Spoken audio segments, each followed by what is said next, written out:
Hello, আসসালামু আলাইকুম। এখন আমি আছি খাগড়াছড়িতে, খাগড়াছড়ির আলুটিলায়। আলুটিলার এই জায়গা থেকে পুরো খাগড়াছড়ি শহরের ভিউটা আসলে দেখা যায়। যখন কেউ বা যারা আলুটিলা গুহার উদ্দেশ্যে আসবেন, তখন হচ্ছে একদম প্রবেশ পথ থেকে ঢুকতে এই যে এই সুন্দর জায়গাটা আসলে পড়বে। একটা ম্যান মেড একটা পার্কের মতো করছে আর কি এখানে। এই জায়গাটা পেরিয়ে তারপর হচ্ছে আলুটিলা গুহার দিকে যেতে হবে। গুহাটার দিকে এখন আমি নিজেও যাই। শুরুতেই এটা পড়লো, ভাবলাম এটি একটু দেখে যাই। এখান থেকে অসাধারণ, সুবহানাল্লাহ, অসাধারণ দৃশ্য দেখা যাচ্ছে। এই যে নিচে সব বাড়িঘর একদম ছোট ছোট, উপর থেকে যেরকম দেখা যায়। এই পারে রয়েছে এবং আমরা এখন হচ্ছে এটা থেকে বের হব। এটা থেকে বের হয়ে গুহার দিকে আগাতে হবে। নিশ্চয়ই গুহাতে আরো কিছু সুন্দর জিনিস দেখতে পাবো। এই যে এটা হচ্ছে এই পয়েন্ট থেকে ভিউ। আমরা অলমোস্ট এখান থেকে বের হতে হলে আপনার আমাদের দুটা সেতু পার হতে হবে, দুটি ঝুলন্ত সেতু।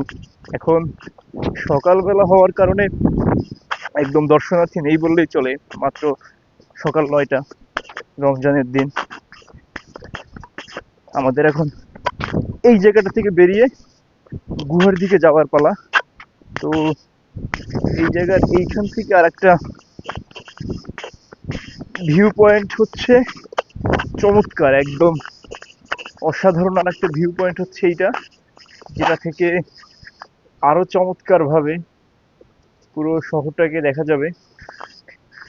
আহ ক্যামেরায় কতটা বোঝা যাচ্ছে, এর থেকে চর্মচক্ষু দিয়ে দেখলে আসলে খুব চমৎকার ভাবে বোঝা যাবে। এখন হচ্ছে আমাদের এই জায়গাটা থেকে এক্সিট নেবার পালা। এখান থেকে মানে মেইন গেট থেকে ঢুকে মিনিট 10 হাঁটলেই হলো আমাদের যেটা জানালো সেটা হলো যে গুহার দিকে পৌঁছতে লাগবে। এবং এটা হচ্ছে দ্বিতীয় যে ঝুলন্ত সেতুটা রয়েছে সেটা। যদিও ওই পারে যে প্রথম আরেকটা সেতু দেখা যাচ্ছে, ওটা ঝুলন্ত সেতু ঠিক বলা যায় না, একটা সেতু, বেশ চমৎকার। আমরা উঠছি, আগাচ্ছি, আমাদের হাতে সময় কম।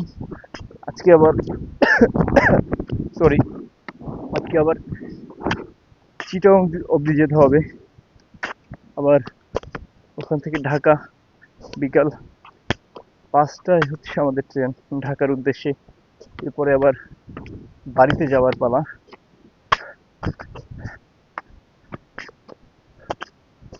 এই যে আমরা আর একটা সেতুতে প্রবেশ করলাম।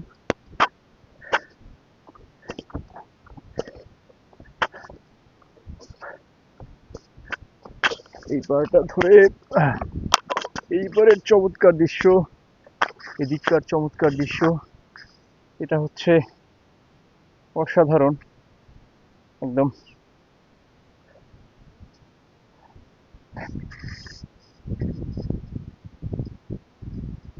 শ্বাস লেগে যাবার মতো অবস্থা এখন পর্যন্ত। যে ইয়েগুলো আছে, দোকানপাট বা সবকিছু মিলে, যেহেতু গুহার সঠিক হদিস আমরা জানি না, কারো কাছ থেকে জিজ্ঞাসা করতে হবে। সামনে একজন আছেন, ওনার কাছ থেকে সংবাদটা নিতে হবে যে এক্স্যাক্টলি আসলে গুহাটা কোথায়। ভাই, গুহাটার পথটা কোন দিকে? এই যে সামনে? আচ্ছা, এই আমরা অলমোস্ট গুহার গেটের মুখে চলে এসেছি। এটা হচ্ছে গুহার প্রবেশ পথ। এই যে এটা, আর বেরোনোর পথটা আমরা নিশ্চয়ই দেখবো। আমরা গুহায় ঢুকবার পথ ধরে আগাচ্ছি। গুহায় প্রবেশ করা আরম্ভ করলাম।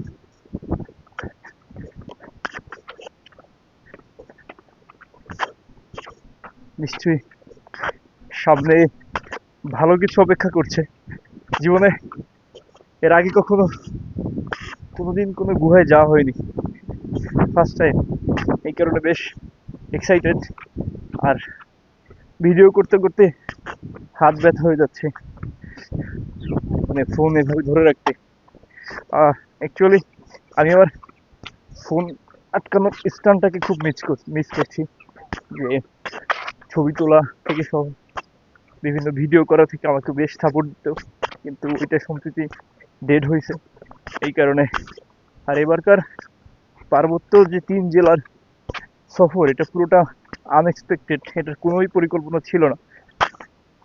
পুরো রমজানের মধ্যে, রমজানের শুরুর 15 দিন গিয়েছে কক্সবাজার বিকেএসপিতে, অর্থাৎ রামুতে ছিলাম। এরপরে হচ্ছে ভাইয়ের বাসা রাঙামাটিতেও, পোস্টিং এখানে। পরে হচ্ছে ভাবলাম যে রাঙামাটিতে অন্তত ঘুরে যাই। এরপরে রাঙামাটিতে দু একদিন স্টে করার পরে ভাবলাম যে যখন পার্বত্যতে এসেই পড়েছি, বাকি 2টা জেলা যতটুকু সম্ভব এক্সপ্লোর করা যায় কিনা।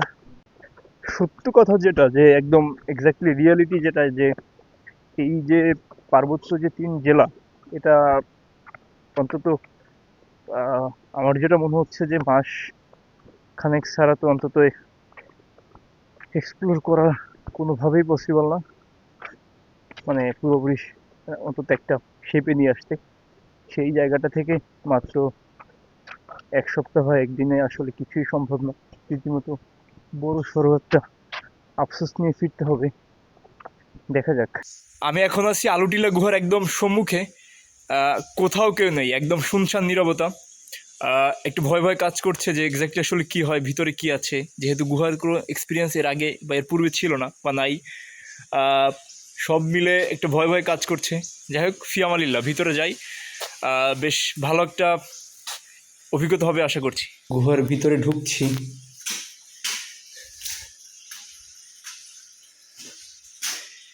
এক্স্যাক্টলি কি হতে পারে, প্রকৃতির এত কাছাকাছি কখনো আসা হয় না একা একা, তো ভয়ের জায়গাটা বেশ বেশি।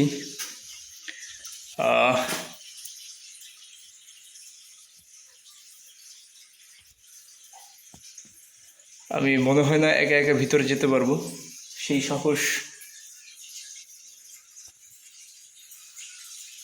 এখন পর্যন্ত করে উঠতে পারছি না। দেখা যাক কতটুকু আগানো যায়।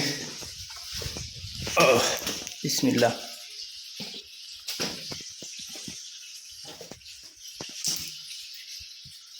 বেশ গুহায় যাওয়ার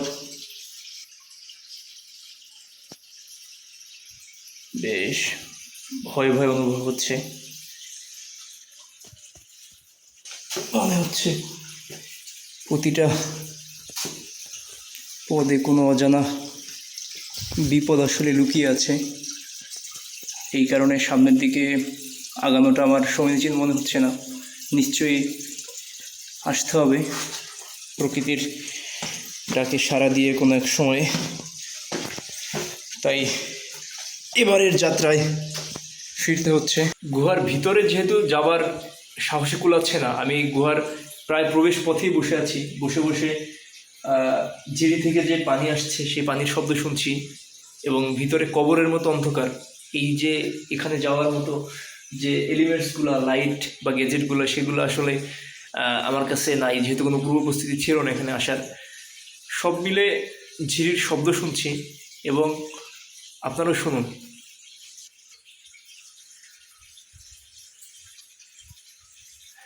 আপনারা নিশ্চয়ই শুনছেন এর ফাঁকে কিছু কথা। সেটা হলো যে এই যে পৃথিবী সফর করতে বলছেন আল্লাহ সুবহান আল্লাহ তাআলা, এই যে পৃথিবী সফর করার পিছনে হয়তো রহস্য উদ্ঘাটনের, মানে প্রকৃতির যে রহস্য, সেই রহস্য উদ্ঘাটনের জন্য আল্লাহ তাআলা চেষ্টা চালাতে বলেছেন। এবং আমার কাছে আমার জীবনের সব থেকে এই অ্যাডভেঞ্চারপূর্ণ জিনিসগুলোর মধ্যে এটা একটা একটা রহস্যময় জায়গা। ওইখানে কি আছে আমি এখানে বসে বুঝতে পারছি না বা আন্দাজ করতে পারছি না। এই কারণে আল্লাহ তাআলা সুবহানাল্লাহ তাআলা বলেছেন যে তোমরা পৃথিবীতে তার নিদর্শনসমূহ খোঁজার চেষ্টা করো, তার নিদর্শনগুলো দেখো। মানে সুবহানাল্লাহ তাআলার প্রতি অশেষ কৃতজ্ঞতা। এই পৃথিবীর একটা সামান্য বস্তু হিসেব হলেও এই চমৎকার জিনিসগুলো দেখার, এক্সপ্লোর করার সুযোগ হচ্ছে। তাই আমাদের যতটুকু সম্ভব, যতটুকু পসিবল হয় নিজ নিজ জায়গা থেকে এক্সপ্লোর করা উচিত, দেখা উচিত।